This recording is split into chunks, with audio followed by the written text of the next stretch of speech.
Hi viewers, இப்போ நம்ம என்ன பார்க்க போகிறோன்னா ஆரி ஸ்டாண்டு தான். 18 இன்ச்சு ஃப்ரேம் வைக்கக்கூடிய ஆரி ஸ்டாண்டு, அதாவது ரெடிமேட் ஆரி ஸ்டாண்டு. இந்த ஸ்டாண்டு வந்து எல்லா ஷாப்லேயுமே, ஆரி திங்ஸ் கிடைக்கக்கூடிய எல்லா ஷாப்லேயுமே அவைலபிளாக இருக்கும். இதனுடைய லெக் வந்து ரொம்ப மெலிசாக இருக்கும். புஷ் வந்து இதில் இன்பில்டாக கொடுத்துருப்பாங்க. இதனுடைய ஃப்ரேம் வந்து, அதாவது 18 இன்ச் ஆரி ஃப்ரேம் வந்து நம்ம அவுட்டர் சைடில் கொடுப்போம். இதனுடைய அட்ஜஸ்ட்மெண்ட் வந்து உள் சைடு கொடுத்துருப்பாங்க. இதில் வந்து நம்ம ஃப்ரேம் வந்து அவுட்டர் சைடு மட்டும்தான் வைக்க முடியும். அதாவது ஃப்ரேம்க்கு வந்து இன்னர் சைடில் வந்து ஃப்ரேம் வைக்க முடியாது. அவுட்டர் சைடில் மட்டும்தான் வைக்க முடியும். நான் இப்போ ஃப்ரேம் வச்சு காமிக்கிறேன் பாருங்கள். இப்போ இந்த 18 இன்ச்சு ஃப்ரேமை வந்து இந்த ஸ்டாண்டில் அவுட்டர் சைடு வந்து நம்ம ஃபிக்ஸ் பண்ணியிருக்கோம். இன்கேஸ் ஃப்ரேமில் கிளாத் ஃபிக்ஸ் பண்ணிவிட்டு நீங்கள் ஸ்டாண்டில் வைக்கிறீங்க அப்படின்னா நம்மளால் ஸ்க்ரூ அட்ஜஸ்ட் பண்ண முடியாது. அதே மாதிரி ஃப்ரேமை உள் சைடு வைக்க முடியாது. ஏன்னா அட்ஜஸ்டபிள் ஸ்க்ரூ வந்து உள் சைடு கொடுத்துருக்காங்க. அதனால் வந்து நம்மளால் ஃப்ரேமை உள் சைடு வைக்க முடியாது. இன்னொன்று, இதனுடைய அட்வான்டேஜ்னு பார்த்தோம்னா, நமக்கு இதனுடைய ப்ரைஸ் வந்து ரொம்ப ஃப்ளெக்சிபிளாக இருக்கும். அரவுண்டு ஹோல்சேல் ப்ரைஸ்க்கு வாங்குகிறோன்னா 280க்குள்ளே இருக்கும். ரீட்டெயிலுக்கு வாங்குகிறோன்னா 600க்குள்ளே தான் இருக்கும். ஆனால் வந்து இதனுடைய டிஸ்அட்வான்டேஜ்னு பார்த்தோம்னா ரொம்ப போலாக இருக்கும். லெக்கை எவ்வளோ ஃபுல் டைட்டில் வச்சுருந்தாலுமே அது வந்து லூஸ் ஆகிட்டே தான் இருக்கும். நம்ம டைட் பண்ணிகிட்டே இருக்கணும். இன்னொன்று ஷேக் ஆகிக்கிட்டே இருக்கும். ஸ்ட்ராங்காக இருக்காது. கொஞ்சம் போலாக தான் இருக்கும்.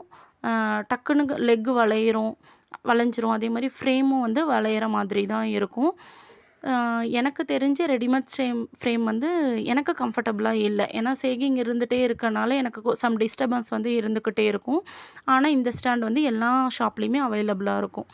நெக்ஸ்ட்டு பார்த்தோம்னா நம்மளுடைய கஸ்டமைஸ்டு ஸ்டாண்டு. இதுவும் வந்து 18 இன்ச்சு ஃப்ரேம் வைக்கக்கூடிய அதே ஆரி ஸ்டாண்டு தான். இது வந்து நம்ம கஸ்டமைஸ் பண்ணியிருக்கோம். இது வந்து full and full iron material. இதனுடைய லெக்கு பார்த்தோம்னா நம்ம ரவுண்டு ராடு கொடுத்து செஞ்சுருக்கோம். நான் வந்து காமிக்கிறேன் பாருங்கள் எவ்வளோ மொத்தம் இருக்குதுன்னு. இதனுடைய வெயிட் மட்டும் 3 to 4 கிலோ. நம்ம கஸ்டமைஸ் பண்ணக்குள்ளேயே எங்களுக்கு 4 கிலோவில் வேணும். ஒன்ஸ் எந்த கஸ்டமர் வாங்கினாலும் அவங்க லைஃப் லாங் இதே யூஸ் பண்ணுற மாதிரி இருக்கணும், அவங்களுக்கு ஷேக்கிங் இருக்கக்கூடாது அப்படின்லாம் கேட்டு பார்த்து நம்ம செஞ்சுருக்கோம். இன்னொன்று, இந்த ஸ்டாண்டில் இப்போ நான் வந்து ஸ்க்ரூலாம் டைட் பண்ணலை. ஒன்ஸ் நம்ம டைட் பண்ணி ஃப்ரேம்லாம் ஃபிக்ஸ் பண்ணோன்னா கொஞ்சம் கூட ஷேக்கிங் இருக்காது. நான் வளைச்சி காமிக்கிறேன் பாருங்கள் ரெடிமேட் ஸ்டாண்டை எப்படி நம்மளால் ஈஸியாக வளைக்க முடியுது.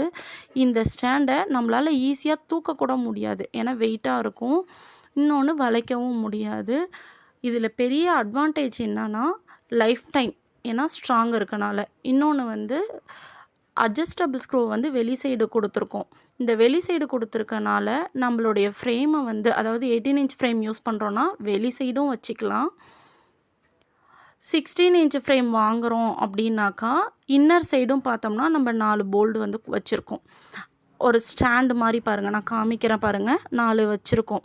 அதில் வந்து 16 இன்ச் ஃப்ரேமையும் நீங்கள் உள்ளே வச்சு ஃபிக்ஸ் பண்ணிக்கிட்டு ஒர்க் பண்ணுறதுனாலும் ஒர்க் பண்ணிக்கலாம். ஏன்னா நம்ம வந்து அட்ஜஸ்டபிள் ஸ்க்ரூ வந்து வெளியே வச்சுருக்கோம். ஃப்ரேம் ஃபிக்ஸ் பண்ணனதுக்கப்புறம் இன்கேஸ் ஸ்டாண்ட் லூஸாக இருக்குது, நான் இன்னும் ஃப்ரேம் சைஸ்க்கு அட்ஜஸ்ட் பண்ணணும் அப்படின்னா ஃப்ரேம் ஃபிக்ஸ் பண்ணிக்கிட்டேவே நம்ம வந்து ஸ்க்ரூவை வந்து அட்ஜஸ்ட் பண்ணிக்கலாம். இன்கேஸ் உள் சைடு இருந்துச்சு, அது ரெடிமேட் ஸ்டாண்டில் காமிச்சோம் இல்லையா உள்ளே இருக்குன்னு, அந்த மாதிரி காமிச்சோம்னா நம்மளால் ஃப்ரேம் வச்சதுக்கப்புறம் அட்ஜஸ்ட் பண்ண முடியாது. ஃப்ரேமை ஒன்று சாய்க்கணும் ஸ்டாண்டை, இல்லைனா ஃப்ரேமை ரிமூவ் பண்ணிட்டு தான் அட்ஜஸ்ட் பண்ண முடியும். இந்த ஸ்டாண்டு வந்து ஆரி திங்ஸ் கிடைக்கக்கூடிய எந்த ஷாப்லேயுமே அவைலபிளாக இருக்காது. இது வந்து முழுக்க நம்ம கஸ்டமைஸ் பண்ணியிருக்கோம். இதுதான் இந்த 2 ஸ்டாண்டுக்குமான அட்வான்டேஜ், டிஸ்அட்வான்டேஜ். இந்த 2 ஸ்டாண்டுமே நம்மக்கிட்ட அவைலபிளாக இருக்குது. உங்களுக்கு இந்த ஸ்டாண்ட் வேணும் அப்படின்னாக்கா கீழே டிஸ்கிரிப்ஷனில் வாட்ஸ்அப் நம்பர் கொடுக்குறேன், கான்டாக்ட் பண்ணுங்கள். தேங்க்யூ.